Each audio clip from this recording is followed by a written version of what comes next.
Here we go. Okay, I am going to start, and here we go. Don't be nervous.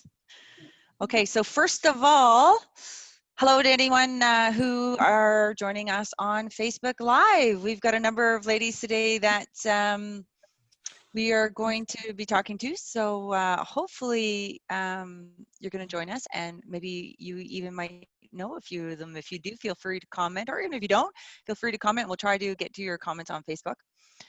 And welcome to everyone who is joining us right now on Zoom. Thank you so much for joining us. So my name is Kendra Kincaid. I am the host of Airtime with Elevate Aviation, and we are so happy that you could join us here today. I am so excited about today. Okay, I say that every week, that I'm excited about today, and I always am, but I'm really excited about today. We have 6 ladies who are joining us. They are all from Gander, Newfoundland. Well, that's where they're living right now. We're going to get into where they're from and what they're doing, and I can't wait to share that with you. Before I get into that, though, I just want to put a reminder out there that we are having on August 22nd, we are having a pilot recurrent training, and it will be live streamed. So you can go to Elevate Aviation and sign up for that. And it's going to be a full day of pilot recurrent training. So if you are a pilot and you want that that stamp from Transport Canada that you've had your recurrency training, you can watch it live, and it is free. So please join us for that. And that's it for that. So we're going to jump right into it. And so we do a cross-country tour every year, except for this year because of COVID. And we do this cross-country tour every year. And we have been Iqaluit and Whitehorse and Yellowknife and Vancouver, Goose Bay, Gander. We've been all over. I was in Gander a couple of years ago for the tour, and we were trying to encourage young women down there. And then 2 years later, this has nothing to do with that, I'm sure, but 2 years later, which was just last week, I got a picture of all these women down in Gander in their pilot uniforms from a friend, and I was like, Ashley Pinsett. Ashley, if you're watching, hi. So I got this picture from Ashley, and I'm like, what is this? And so I'm like, I need to talk to these women. I need to talk to these young women, find out what's going on. So without further ado, we're going to introduce them right now. So hello, everybody. Hi. Hi. Thank you so much for joining. And the very first thing that we are going to do is we are going to find out, who are you? So Victoria, let's start with you. And can you just say, just let us know your name and where you're from. We know you're all in Gander right now, but maybe your name and where you're from. Hi, Kendra. Thank you so much for having us today. My name is Victoria McKenzie. I'm 28 years old from St. John's, Newfoundland, living in Gander, as you said, attending Gander flight training. I just received my commercial license, and I'm currently working on my multi and IFI ratings. Perfect. Hi, thanks for having us. I'm Shannon Murphy. I'm from Conception Bay, South Newfoundland. Also currently living in Gander, attending GFT. I am 3.2 hours away from my commercial sign off, and just working on my instrument rating. That's all I have left to do, so should be good. Right on. Thank you again. I'm Courteney Campbell. I was born in BC, but I was actually raised in Nova Scotia. I'm currently a flight instructor at GFT. I've been instructing for over a year, and I'm also the multi-IFR instructor. Okay. Chantel? I'm Chantel Gould. I grew up on a small reservation called Wagamama First Nation. It's in Cape Breton, Nova Scotia. I'm currently doing my commercial pilot training, and I'm almost done my night rating. I only have 3 hours left until I can get that. I'd like to be an instructor someday. Okay. Lauren? Hi, I'm Lauren Cattenbush. I'm 23 and I'm from Fall River, Nova Scotia. And I have my commercial license, and I got my multi-engine rating yesterday. I just did the flight test, and I'm currently working on my IFR and also my instructor rating. Okay. My name is Paulina. I lived all over Canada pretty much, but my home is in Leduc, Alberta. I'm 29 years old, living in Gander, and I'm right now doing my commercial flight test reviews to do my commercial flight test. And I applied for instructor rating and working on my Omni Farther now, and hopefully do multi as well and have it done by spring next year. Wow, this is so amazing. This is so great to see. So, like, it's kind of rare. Do you guys understand that it's kind of rare to have this many women training at the same time? Like, I mean, I'm sure it's happened. Maybe I've never seen it, but it's very cool. So I'm kind of curious for a couple of you. Chantel, let's start with you. What got you into this? Like did you, like, I'm wondering, did you all just love aviation all the time, or did it just something happen along the way? So what was your story?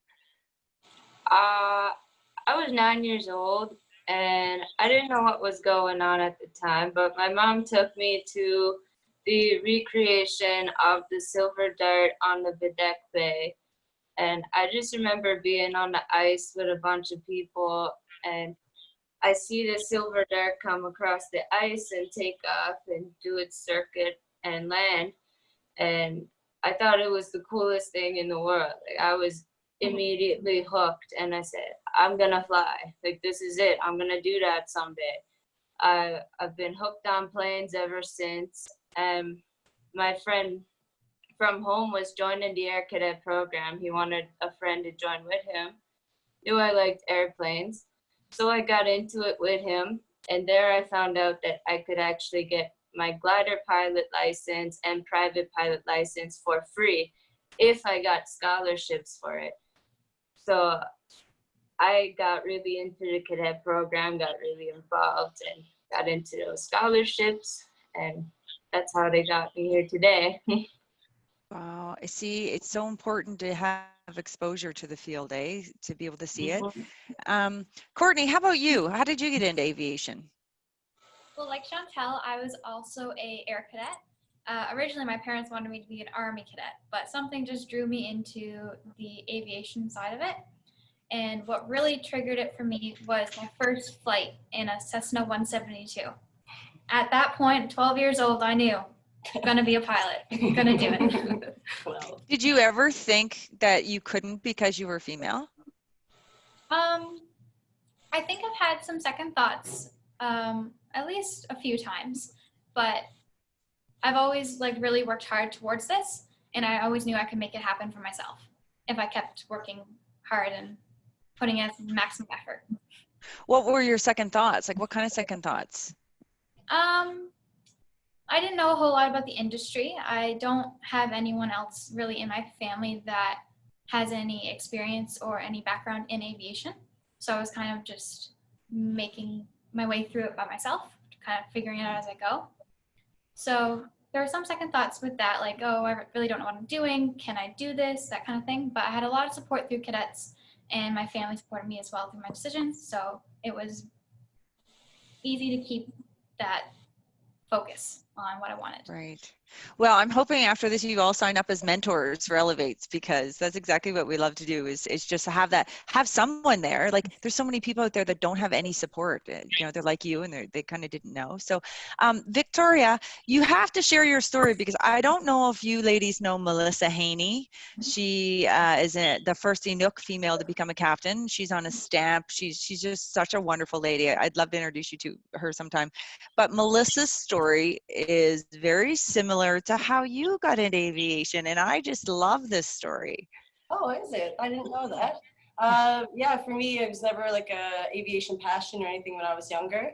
My twin sister, Leanne, attended a gathering and met a young lady there who was just talking about how she was a flight attendant and how there was positions actually being called for PAL Airlines based out of St. John's, Newfoundland. And Leanne was like, that's something that sounds up Victoria's alley. I've been like a long term in the serving industry, so it was sort of in that niche.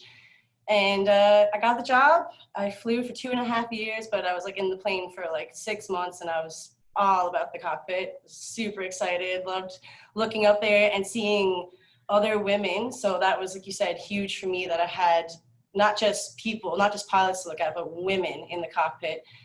Just to name a few, Wanda Clark, who's known for taking scenic photos for people who requested around Newfoundland. yeah, so then I worked hard for about a year, found my funding, and came out 2 years ago. Okay, so you have mentioned funding. And when I was talking to you yesterday, so for everyone listening, I don't know if you know this, but I may shock you like she shocked me, we'll see. But let's talk about that funding for a moment. Just let's start with there. Like, how did you get funded and what got funded? Then I'm curious if any of the other group here is going through the same funding.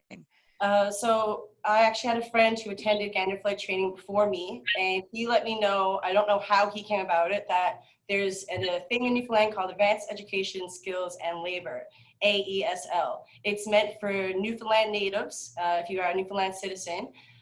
There's a list of things that you have to be considered in order to get the funding. EI eligible is one of them. And basically, yeah, it funds your whole ride through flight school. So I came in without my private being funded at the time, but my commercial, multi, and instrument ratings have all been funded through the Newfoundland government. And I do find that a lot of students here now, Newfoundland natives, are being assisted by Advanced Education, Skills and Labor. It's definitely huge because the funding, the amount of money that you need to come here is nothing short of a lot. So again, I'm not a spokesperson for Advanced Education, Skills and Labor, but I believe at least 3 of us here are on it, and it's been a tremendous help. So who else is on it? I'm on it. You're on it? I got my funding for my instrument rating. Unfortunately, when I first started, they also weren't doing the private license funding. And then through all the jigs and reels, I wasn't eligible for my commercial funding as well. So I eventually got a hold of somebody and was able to convince them to help me fund my instrument rating. So I've been on it for a couple months now. Wow. And who else? There's someone else? I'm on it as well. You're now. What part did you get funded? I got my whole course funded, private, commercial, multi, and IFR. And they started funding for private starting last year. So when I applied for it, they and got accepted, they decided to fund me for the whole thing.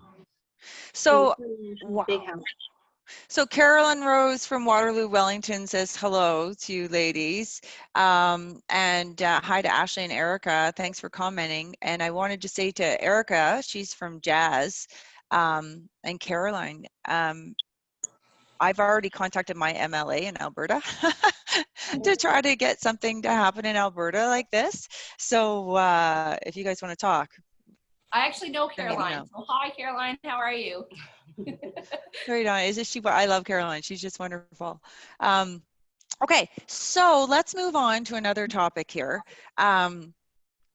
When we were talking just before we went live, we were talking about Shannon asked me what got me into aviation, and we were talking about that a little bit. And then what started, the real passion behind Elevate, I said, was because I really wanted women, I want women to have economic security in their life so that they can look after themselves, really. And we use the platform of aviation to do that. And I was surprised by some of the feedback that we were starting to have, and then we couldn't get into it. And I'm like, let's wait till we go live. So who wants to comment? Who wants to start that conversation?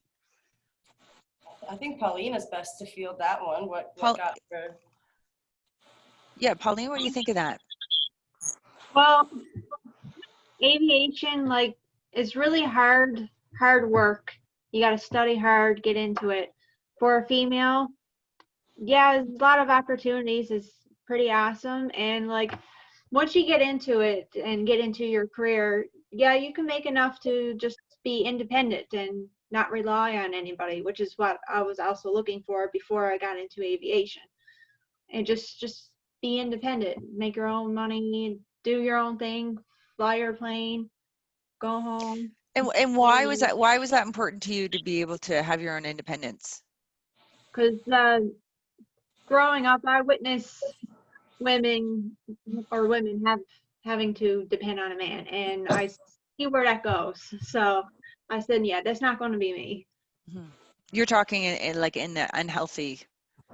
Yeah, the kind of unhealthy way that we know that can go sometimes. And like we said, no offense to men, right? No, No, not at all. Right? We love them. We love you. but Yeah. we need to be don't need to. entertained. Yeah, we need yeah. our own way. Yeah, and just to be clear too, like women who stay home and watch their kids, and that's absolutely incredible. You know, my daughter's doing it right now, and I just think she's so strong, and That's harder work.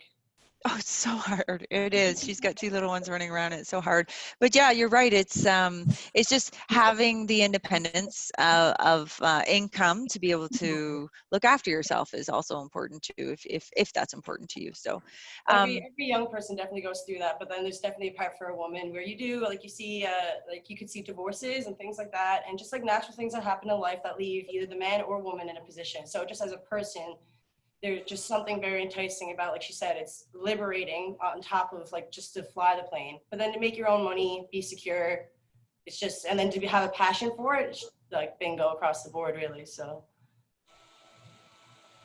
absolutely. So we have a question from Caleb that I want to ask you guys. Hi, Caleb.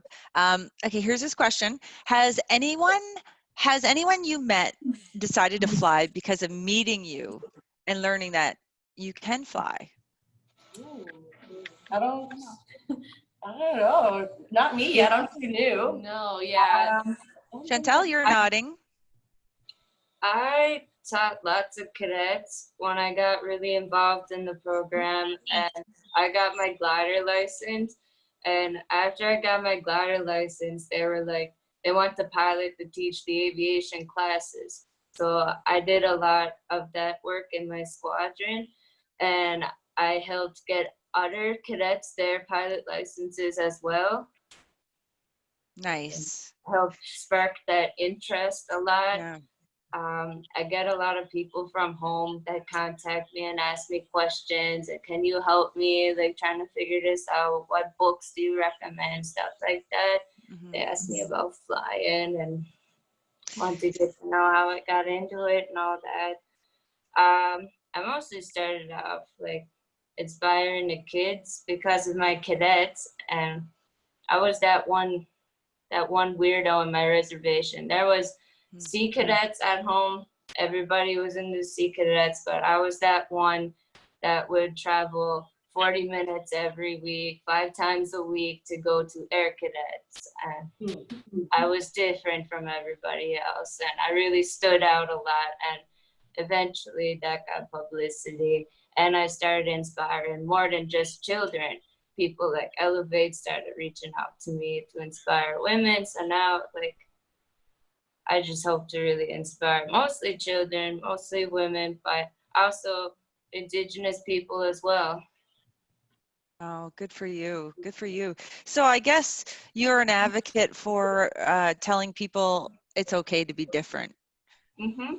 No matter how much you stand out, because being a woman, one puts a target on your head, but I get a target put on my head being an Indigenous woman, you know, everything that's going on with missing and murdered Indigenous women. I have a red dress in my window behind me, and I'm trying to spread that awareness as well.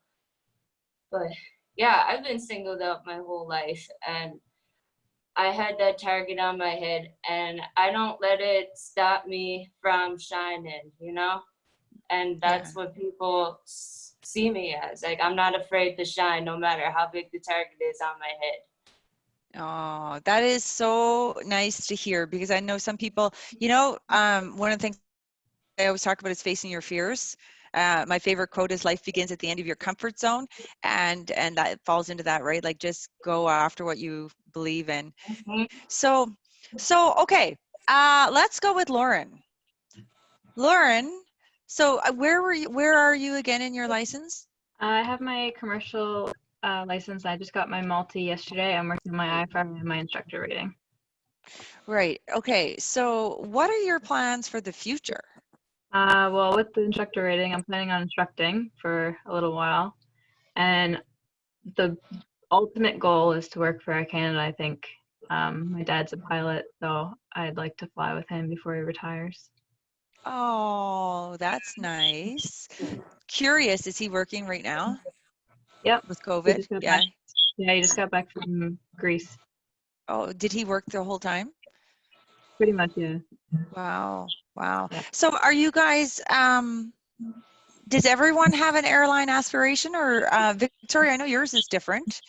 Well, yeah, so I guess everybody's sort of airline, but it depends how big of an airline you want to go, I guess. Right. Commercial to some respect. I think a few of us are sort of thinking the same thing. I want to do bush flying for a bit. I want to do some low stuff, try and stay in the province if I can, like Labrador or Newfoundland.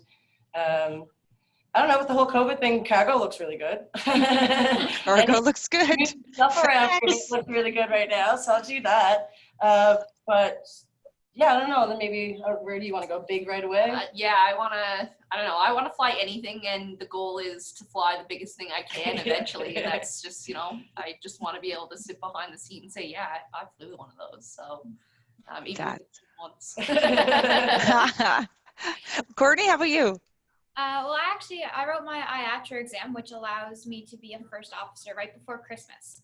So I was starting to apply for jobs in the new year, but then when COVID hit, the flight instructors here were laid off from their jobs because the school was shut down. So the industry, I think, needs to bounce back a little bit, and then hopefully I'll go right back to my resume sending spree.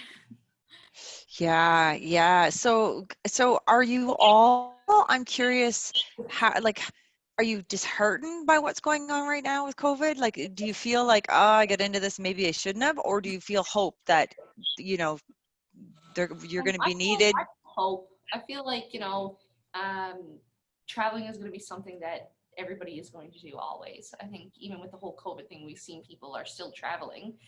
So I just hope that it bounces back in a good amount of time, hopefully, so that like a lot of us aren't rusty on our flying or our resumes don't look so bad. But I think it's going to bounce back. I really do. Yeah, I Yeah. grew up in an aviation family, so I've seen the ups and downs of the business, and it's just a part of it. It will always come back, just a matter of when. So you just got to keep going. So, Lauren, is your father very, very, very proud and happy that you're following in his footsteps? Yeah, well, like we're saying with the business, it's up and down. It's not a very stable business. So he initially kind of tried to keep me away from it, but all grown up, Interesting. yeah, all growing up, I wanted to be a pilot. I was interested in it. I'd build little model airplanes with my dad and stuff like that. But my parents encouraged me to go to university first, and I figured I'd just go because all my friends were going. And if that didn't work out, then I was like, all right, Dad, that's it. I'm gonna go fly. So I did a couple of years in university, and I was like, I gotta start my actual career, and I'm going flying. So I came here after my third year, and I did my private license in the summer, and then I went back for another year and got my degree, and then I came back and continued my flying after that. Wow. So, Victoria said something interesting to me in our little pre-interview. She said, I said, this is odd, like so many women together like this, like becoming pilots. And she said, well, for me, it's my normal. And so I'm curious, do you guys think that this is now going to become a new normal? Like, is the ball been pushed so it's starting to roll on its own now enough that do you think women are going to really start coming into aviation now? I hope so. Yeah.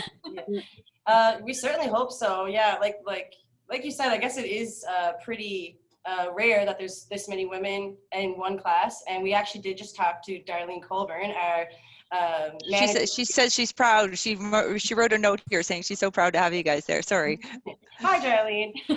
She had told us that there's actually only one woman joining us in the September enrollment of new students, and we were all pretty bummed. Like, we'd love to see more women, but like things like this, Gander Flight Training does like women's seminars every year.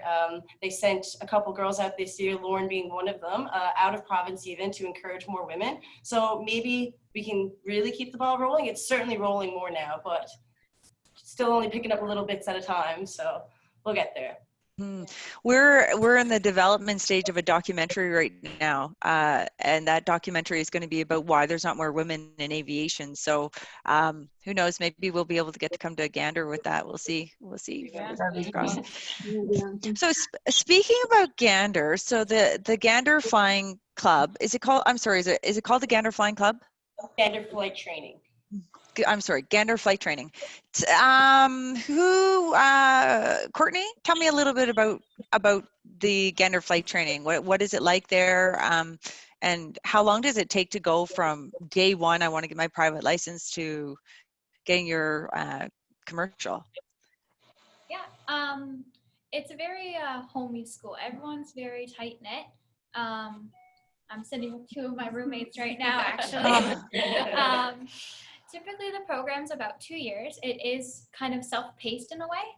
So, for example, Paulina did a really impressive job, and she's been going through it at a much faster pace than most of our students probably would be. So, Paulina, why is that?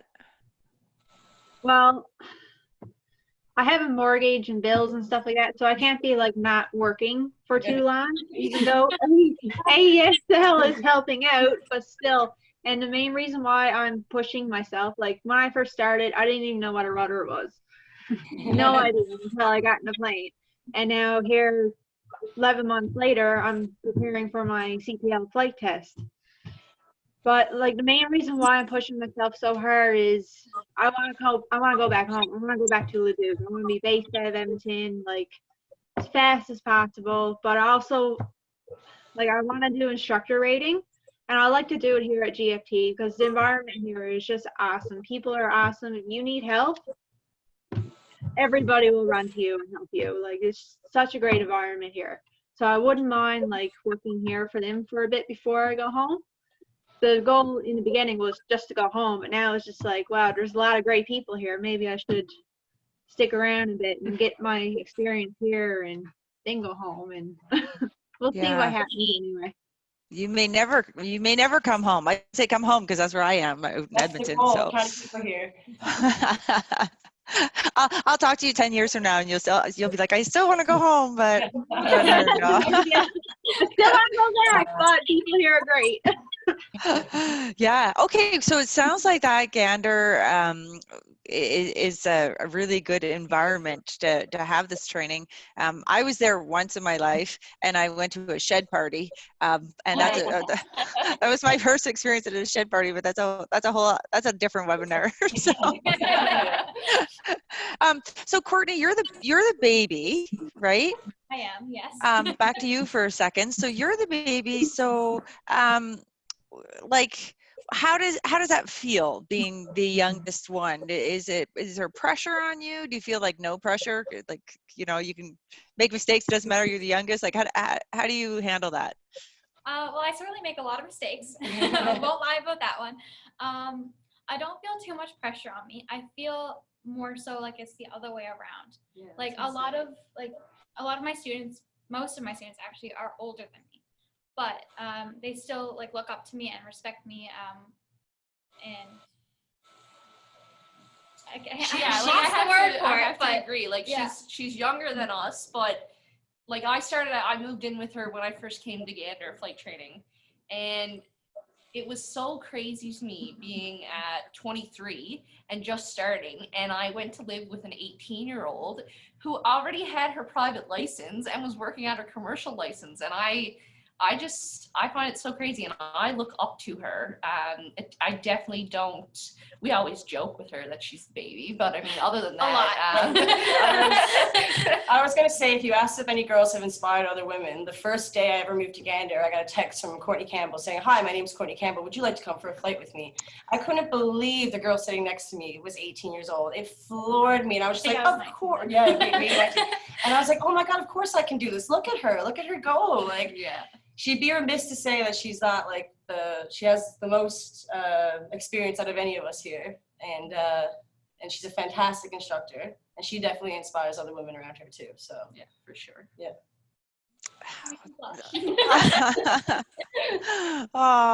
So when Courtney, you just mentioned the word mistakes and making mistakes.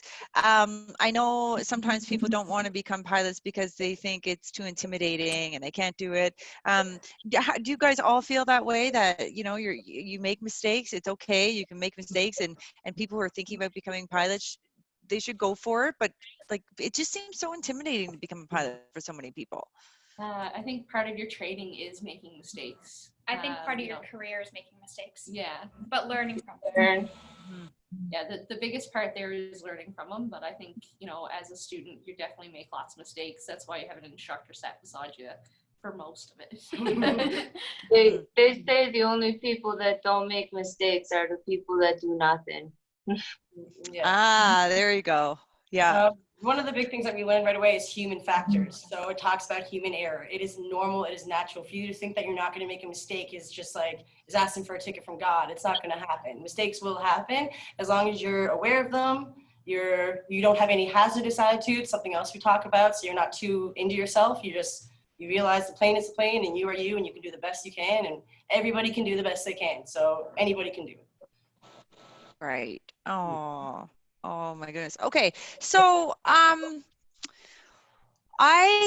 just think that I just think you guys are so inspiring. Like the whole group of you, it's so inspiring. I can't wait to take this video, and we're going to send this out to teacher contacts, and just to try to get more and more students watching this, because again, like, people just don't understand, young women especially don't understand that this is an option for them and that they can do this. And you guys just shouting this from the rooftop is absolutely incredible to do. So how do you guys feel about public speaking? Are you guys ever wanting to go out and speak about what you do? Probably not me. I get way too nervous. I don't mind helping anybody, but public speaking, yeah, probably not. Oh, now that I know you're nervous about it. Now I want to get you and get you out there. I was a little shy talking in front of people, so I wasn't really a big fan of that. But I'm starting my instructor rating now, and it involves a lot of I wouldn't say really public speaking, but speaking in front, like lecturing, speaking to people and like bigger groups of people. So I think I'm warming up to the idea. All right, all right. I don't mind public speaking. I would rather give a presentation than be put on the spot. Right. Okay. Like, prepared. Yes. Yeah. Being prepared is always it's a good thing for sure. So okay, I have a personal question that I want to ask you guys, and because I'm an air traffic controller, I want to know how you guys feel about ATC, and does it get better from the time the very first time that you know you're gonna have to call ATC? Like, is that nerve-wracking? Like, what is the relationship between you guys at the level that you're all at and air traffic control? You love them. When I first started, I was like sweating bullets. I couldn't believe, I was like, oh my God, I have to talk to these people now. I don't have a clue like what I'm doing at all. And luckily for me, they're super patient here in Gander. So they're very understanding that, you know, there is a school here. We're all just learning. They know that we're the color code green. And when they hear color code green, I'm sure they know that, you know, yeah, I am patient. Be patient. So, but other than that, like, I think it's amazing. And, you know, I think I was actually at one of your, I think I listened to you speak once before in Waterloo. And you were telling us then that it's good that ATC and pilots have a good relationship, because at the end of the day, yes, we're flying the plane, but if we're in IMC, we're trusting you on where to direct us to. So I think that's a great thing. Yeah, I was actually surprised that it was at Waterloo. It was at that event when I was talking to some of the student pilots where I really started to understand there's a bit of an intimidation factor in there. And Lauren, I mean, your dad was a pilot, so you knew about ATC probably maybe earlier than the rest of the group. Were you still intimidated the first time? Is it scary or just a breeze? Yeah, I was kind of worried to speak on the radio. I had to like write a script out, and I had that for a really long time. I always had it prepared before I would talk, but I've kind of gotten over that now. Paulina, do you think there's something that ATC can do to help with the whole student nerves getting into ATC? Like, do you need to see them more? Do they need to come out and visit you guys at the schools? Well, I think the ATC here in Gander, they're doing an awesome job now. Like in the beginning, yes, the radio is intimidating, but we had like scripts and stuff like that. So once we got used to that, it was perfect. Now, like a couple weeks ago, I was flying nighttime. They were so busy, like they were talking the whole time, just planes coming and going, and I was doing my night rating circuits. So when I landed, I told ATC, I said, by the way, you're doing a great job tonight. And I just think I just made his night because he laughed and said, thank you so much. You have a great job. Okay, I'm gonna give you guys a little tip. When a pilot says, great job, by the way, or something right before we switch from the tower or whatever it is, we're always like, oh yeah, they did a good job. They said I did a good job. Like Shannon said already, they're really good because I know there's flight school here. I have a personal favorite. I don't know what her name is, but she's a lady, and whenever I come into the control zone and hear her, she's like she's cradling you back in, and it's like, oh, hey girl, thanks. So but they recognize our voices over here, and they actually truly recognize each of our voices. They hear it so much, so it's like they're actually really accommodating, really sweet, and they can tell when you're not feeling it, when you're in trouble, and so they honestly, ATC here is doing a fantastic job. Oh, that's good. That's good. Chantel, go ahead. I like it when you guys come visit us and you tell us like what you want to see more, like say this and this, like we communicate some more. Cause like when I was a cadet, it was scary at first because getting your radio license, you learn all these rules and you're like, I hope I don't swear on the radio and stuff like that. But it was a lot more comfortable talking on the radio after the people from the tower came and visited us, and they're like, you know, when we tell you to do this, do it. And it was nice to put a face to the voice too. Yeah. I would like to see you guys a lot more. Okay. I'll take this feedback back. Okay, I thought it was Shannon. I thought it was really funny when we were at that Waterloo one, and I made a joke, and I said, don't be intimidated about air traffic control. They're all as friendly as me, and everyone laughed, and they laughed a lot, and I was like, oh, are we not friendly? Like, yeah, because I mean, it definitely is intimidating at first, and then once you like Chantel said, you put a face to the voice. It makes it a little more easy, like, you know what I mean? Like, you're like, okay, well, I am talking to somebody who lives a normal life like I do as well, you know what I mean? Because I know that hearing that, you know, ATC can be very stressful as well, so you don't want to say things on the radio and say, oh my God, are they having a bad day? And then, you know, have it go totally crazy on it. So it's nice to hear, you know. oh. It sounds so angry sometimes, but like it's understandable when you got like 20 student pilots to watch. Like, when I was doing my training, like I was kind of scared to talk on the radio because they always sound like very angry, or you gotta do this, you gotta be right on. And when they came in and talked to us, they like, you know, we're not angry, we're just trying to keep you safe. Like, Yeah. I remember one time I was talking to, there's a school in Red Deer that they bring students over from China. And when they start their training, you can tell the difference in their English language from day one to day graduation. And I remember I had someone once and I was trying to clear them out of class airspace to say goodbye. And it was the third time, you know, I'm like, clear out of class airspace, contact frequency, whatever, and finally I just went bye because it just wasn't working. But anyway, try to make that work. Okay, here's another question for you guys. We have a question. Do you feel pressure to fit in to any particular image of a pilot?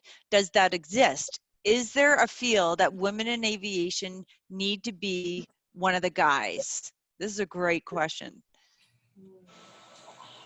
I have a few things to say about that. What do you think? you don't fit in when you're a pilot. You stand out anyways. You're talking as a woman. You think you stand out as a pilot? Yeah.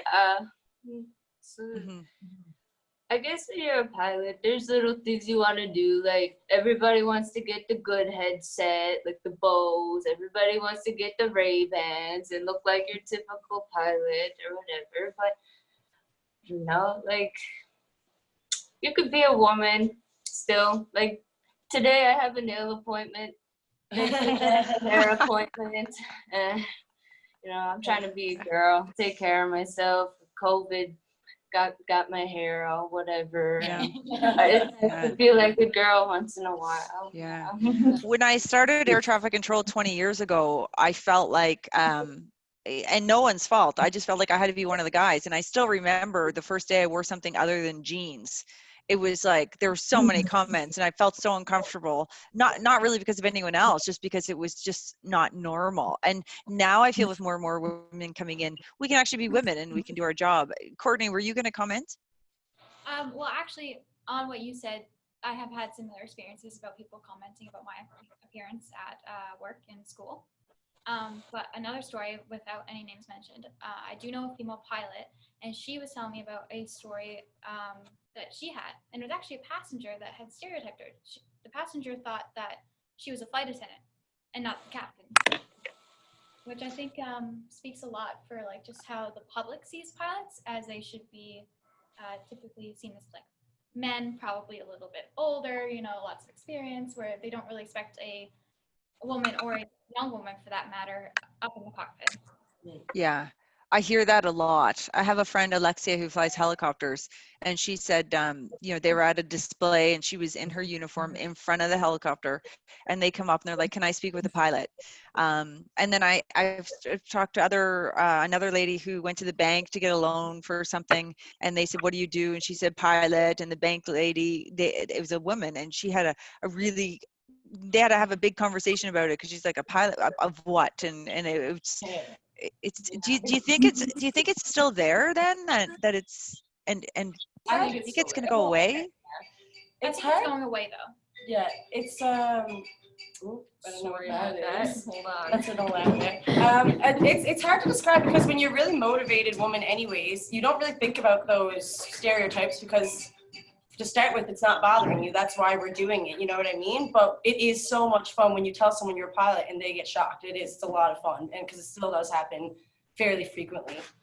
But like fun story real quick. When I was a flight attendant, we were an all-female crew that day, and the gentleman in 1B, he looked up in the cockpit and he looked at me and he looked up in the cockpit and he looked back and he said, "Do they do that often?" And I said, "What's that?" He said, "Fly two women together." And I just so many jokes ran through my head. I was like, "No, you guys are a test flight. They're actually trying this today. Like, it'll never happen again." Like, of course they fly two women together all the time. Oh, yeah, right? He was so shocked. And I was just like, "Dude, what are you talking about?" So it is still fun giving people that shock factor. But like, I don't know, personally myself, I don't see why we could never do it. You know what I mean? Yeah. When I went to Nova Scotia to promote the school in high schools, and still you wouldn't believe how many people thought I was with another girl, and a lot of people thought we were flight attendants. Like, we were in our uniforms, like have our epaulets or wings on, ties. Like, what flight attendants wear ties anymore? Like, they still think we're like a flight attendant school. It's like, no, we're gonna teach you how to fly a plane. But Wow, do you guys remember that the WestJet pilot, that the passenger left a note, and he said, "Dear WestJet, please let me know if there's a female flying so I can choose not to fly on that flight." It made the news all over the world. I did not see that. Yeah, that was a while ago now. It's probably maybe 10 years ago. 8 years ago maybe. But so that was shocking. So Lauren, back to you for a second. With your dad being in aviation, now you coming in aviation, is there talk there? Has your dad ever spoken to you about being a woman in aviation, and that, was he ever kind of worried about that aspect of it, or no? well, as soon as I made the decision I was going to fly, he was very like encouraging of it. He's very excited about it all. But he's definitely told me you got to have like a thick skull, because there are some people out there that, even like other male pilots, that still don't think a woman could do it. So it's kind of disheartening, but you just got to keep going and prove yourself that you can do it. Mm-hmm. Yeah, I mean, if you heard that now, would you, like, even hearing that like, isn't that incredible that still exists? Yeah. It's Yeah. pretty crazy that it's still Mhm. exists. I guess I've been really lucky that I'm just around a lot of liberal people. Yeah, like I haven't really experienced too many men directly tell you that you can't do something. Maybe it's just how lucky I am with my upbringing, my family. It was just like whatever you want to do, you can do that. Like, Yeah.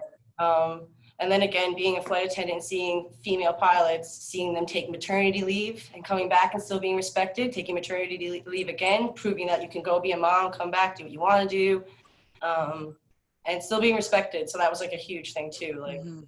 yeah, I saw a lot of male pilots respecting the female pilots at Pal Airlines. So that was good Yeah. imagery. I see that too. A lot of men are getting on board and just being so supportive. And another one of my favorite stories is, do you guys, the Boston Marathon? I don't know if you've seen this picture before, but the Boston Marathon, there's this, if you Google it, the guy who is running it didn't want women to run, and there was a woman who ran, and there's a picture of him trying to pull her off, but there's the other men who are running are trying to pull that man off her. And like that, like when I talk to men, I share that story because I'm like, you think you're not important? You're so important, men. Like We need allies. Everybody needs an ally. So yeah, like you said, like from our conversation at the beginning, like we love men. Like, you know what I mean? Like we all need allies. You need people to believe in you. So yeah. So Chantel, just back to you for, and I have some friends with, like, we're talking about men and women, but there's also I don't know how many different genders now. And I've had a friend who was a transgender, and she had issues. She was a he, and now she's a she, and there were some issues there. Do you think that the aviation industry is really welcoming to Indigenous, transgender, like all sort of minorities? I don't know about all minorities, but I could speak on Indigenous people for sure. Like I haven't seen another full Native at my school, and I'm the only one in my reserve doing advanced education. The thing is, when you're a Native, you're supposed to get your school covered, right? Like university and stuff. That's not the case with me. They're not covering my funding. I got my own funding through scholarships, 2 scholarships, and then when I came back to GFT to do my commercial training, I actually had to take out a student loan. My band did try to help me out as best they could. They could not cover all the expenses, but I'm appreciative for what they could help me with. It's still a battle though. I'm working on talking to members of parliament on figuring out on who decides where all this funding goes and how can we make it easier for Indigenous people that want to become pilots. With all the Black Lives Matter that was going on, I wanted to have a panel of Black women in aviation, and I searched. I called my contacts. I finally found a woman, and she knew of one other woman in Canada who was a Black woman in aviation. And I thought, wow, did I ever have to search hard to find 2 Black women in aviation? And they didn't know any other Black women in aviation. And then now, if we talk about Indigenous, that's another area where, we talk about women, but then when you break down, it gets less and less and less a percentage of the women in aviation. I did hear that there was a Indigenous medevac team in Manitoba in 2018 or something, but that was the only other time I heard it. Another Indigenous pilot. Yeah. Well, you know what? We'll just keep doing this. Yeah, And, hopefully the word will spread and it will become more and more common. Yeah. Yeah. So, Paulina, let's go back to you for a second. So before we started here, I said to you, you were in the Duke which is outside of Edmonton, Alberta, for anyone who doesn't know. And now you're in Gander. So it was the funding that took you to Gander? Or is that what took you out of Leduc? No, what took me out of Leduc was, well, after high school, I went to Fort McMurray, and I wanted to like get a job that will give me money so I can pay for school myself. I want to go to university. Didn't really know what I wanted to do. I looked into RCMP, then I started security job. That's similar, but not exactly RCMP. But I was like, yeah, that's not for me. Then I wanted to be a veterinarian. So I was doing all these courses, paying it for myself because I didn't want to go through student loans, because I knew for a young person it would be hard to pay off yourself, because I never really had help when it comes to like education funding or nothing like that. But I had a job interview, not a job interview, but like an opportunity to work in Bull Arm in Newfoundland, which is really good money. So I just came down here. My mom and dad is down here in Newfoundland, and got my own house, worked at that. And then that was coming to an end, so I got laid off. I opened up my own business as a dog grooming and boarding. I really didn't like it. I love animals, but I just really didn't like that. So it never gave me the challenge. I wanted something that was going to give me a challenge. I can get up and like work hard, something that's going to make me like a better person, and I'm always traveling, and my boyfriend suggested I just become a pilot, because I think last January of last year, I was in Dubai. And then when I came back a month later, I was like, oh, I just want to like get on a plane and go somewhere else. And my boyfriend's like, just go become a pilot. So when I was a kid, I wanted to become a pilot, but I didn't think it was for me. I was like, well, that's only for smart people.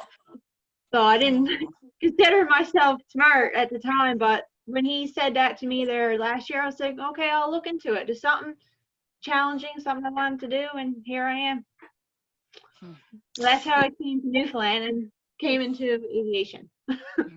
You know, I think that's something that really haunts a lot of young women, is that they don't think they're smart. And then, you know, mid-20s, they start going, wait a minute, Yeah. I am smart. Yeah, that's about what happened for me. That's exactly what happened I to me was as like well. 23 or 24, and I was like, hold on a second, I can do things. Yeah. Right? Like, and so I think that's part of the encouraging women to get into aviation, is encouraging them to just, you're smart, you can do it. You can do it. It's really not that hard. Like, of course, it's challenging. It's hard. There's a lot of stuff to read and learn, and then learn and actually do, and is a lot. But it's not unrealistic. Like the workload and what you have to learn. So for anybody who thinks that it's just like so much, how would I even begin? Like, you literally begin by showing up. They put you in a plane, and you go, "This is for me. Or this isn't for me." And yeah, for all of us, it was definitely for us. And then it becomes easy because you're passionate about it. So. And if it's not for you, there's always ATC. where the real money's at. Okay. Shannon, tell me about, and anyone else can chime in as well, tell me about, I hear so many women don't want to be in aviation because they want to have families. Is that a concern for you? And if anyone else wants to answer after? Yeah, it's a little bit of a concern, but at the same time, it's not a concern, because I don't know, I'm at a point in my life where I just want to do everything. I just want to travel. I just want to, I want to see as much as I can see. And then I know that certain companies, that they do routes where you start off in one city and you end up back there at the same day, that evening. So I think to have a family, I don't think it would be a problem, because if I wanted to move into something like that, it shouldn't be an issue, where I could still get up in the morning, get my kids ready for school if I want to, and then at the end of the day, still come home and tuck them in at the end of the night. I don't think that should be a problem. So yeah, I'm not too concerned about it. I'm actually looking forward to it. So it's definitely poses its issues. I think it's almost like a taboo thing for women to talk about, because the fact of the matter is you do have to take time away from work when you do have a family. And like she said, like there's options, but maybe the option isn't always there for you. And it depends on the company, how willing they are to help you. So it could always be a concern, but yeah, again, if you want it, you'll make it happen. And hopefully you have a partner who realizes that it's a very challenging schedule and it's not always in your favor. So. Do you guys think that the companies, the aviation companies these days, and this is going to be in my documentary, hopefully, if this gets going, do you think that the aviation companies are doing things to change the way they do business so that women, you know, it fits better so that women can still have families and fly? No, it's hard to say. Like I said, when I saw like a few of the women go in and out of maternity leave from PAL Airlines, you know, like they left, they had their babies, they came back, they flew, left, had another baby, came back, moved themselves from the left seat to the right seat, or sorry, right seat to left seat. So upgraded themselves, went and had a third baby, you know what I mean? So obviously it's obviously they're allowing for things like that, but I can't say for sure whether or not they struggled with getting schedules that allowed them more time. I'd be interested to know myself if there's anybody making schedules more specifically to mothers and not putting you away for 10 days at a time and so on and so forth. So yeah, I mean, it's something I don't have a lot of information on. It's just kind of I'm hoping this is what's going to happen. I don't know enough female pilots working in the industry yet to even be able to answer that question. So. Well, I can hook you up with some. Yeah, I've got a lot of mom friends who are pilots, and they talk about it, and often, oddly enough, their husbands are pilots as well. And so, you know, they pick their shifts around it, and they make it all work. And you know, it just I believe you can make anything work if you want, right? And exactly. Yeah, I think obviously so. you guys do too. Yeah. Okay, our hour is coming to a close, so I just want to go to each one of you. We're going to go backwards. We're going to start with Paulina this time, opposite of how we started our introduction. And maybe if you guys can just say, really, if there's something on your mind, say it. This is the time to say it. And if not, just what do you want to say to encourage women to look at this as a career and just make it so this panel is not unusual? Well, what I could say is back to what I said before. I didn't think I was smart enough. Girls, if you're just finishing high school, do not think that way. Like, just go for it. Become a pilot. If you need any help, like, there's women in the industry that will be more than happy to help you through it. Just go for it. Just don't delay. Like, I'm 29 years old and I'll be like 60 before I can become a captain. So just start now. Like, don't delay. If you love flying and don't think you're smart enough, just go for it. You'll be fine. Thanks. Yeah, definitely. Like if you really want it, it's not hard to do. And if you enjoy being in the air, like you're gonna want to continue and to learn and to get in the plane again. Honestly, anyone could do this. And during your training, if you cry, don't worry. I cried a lot. Yeah. But you know, I'm here. It's the most rewarding thing ever. So just go for it. Aw, I love that you said that, because the big thing used to be there's no crying in training, but it's like, well, maybe there is. Oh, I cried a lot. And I said I can't do this a lot, but here I am. Our house is full of it. Yeah, It's insane. God, I love hearing this. Wow. Okay, Chantel? Times I've gone back to the CFI's office and I'm just crying my eyes out, and she's probably listening, and she's seen me cry many a times throughout my training, and it's just part of it. But I think it's really, I think it's good to cry sometimes. I think we're learning. Like, it used to be you're not allowed to cry in training in ATC anyway, but it's like, you know what? So that's how women release stress. Yeah. So maybe it's not a bad thing. Chantel, last words from you. Yeah, I think that everybody has their own pace and their own bullets to dodge along the way. But if you really love something, hang on to it. Keep chasing your dreams until they're your reality. If you really want something, you can get it. That's the truth. Don't be afraid to stand out and shine, no matter how much it makes you stand out. It's okay to stand alone sometimes. And even though things may not always go the way you plan, stay patient. Everything will come in time. Very nice. Thank you. Courtney. For anyone who's doing their training or wants to start their training, I think I'd say like every takeoff is going to give you more experience. And as long as you're learning from it, there's no reason that you should feel like you have to hold yourself back, because the more work you put into it, the more you're going to get out of it. And that's what's going to make each and every one of those landings just a little bit better. Right on. Thank you. Shannon? I'd kind of like to say the same thing as what some of the other girls said, you know, like if you're afraid, don't be so afraid to do it. Like Paulina said, I mean, when I first came out of school, I didn't think I could do it either. Did something else for a little while and then said, okay, yeah, I can do this. And then I got here and I needed help, and a lot of people helped me. So it's really great.